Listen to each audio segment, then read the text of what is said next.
Hey friends, welcome to my video. Today we're going to take a look at an unsung mutiny from the Indian struggle for independence, the Royal Indian Navy Mutiny of 1946. This mutiny shook the British Empire and played a key role in India's path to freedom. So let's dive in and discover this story of valour and bravery. Now let me give you some background info about this mutiny. In 1939, marking the start of the Second World War, the Viceroy of India at the time, Lord Linlithgow, declared that India would support Britain in the war. He made this decision without consulting Indian leaders, which caused widespread frustration. Large-scale recruitment for naval ratings began, but conditions, especially accommodations for the ratings, didn't improve. Finally, on Navy Day in 1946, fueled by ill treatment and humiliation, the ratings rose up in mutiny.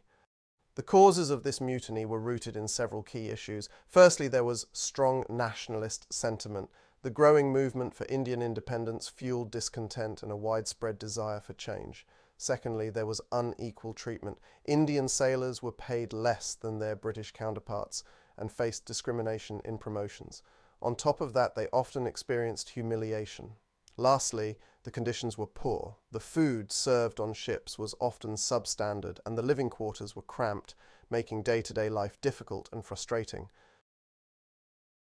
The impact of the mutiny was profound. It inspired a sense of pride and unity among Indians, strengthening their resolve in the fight for self-rule and boosting nationalism in countless individuals. This rebellion directly influenced the British decision to grant India independence in 1947.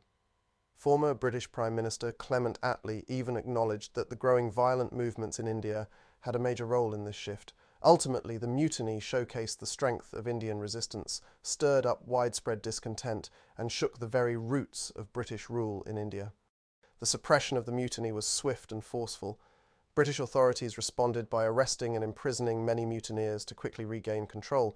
However, there were also attempts at negotiation. The government offered some concessions, such as improving conditions and addressing sailors' grievances.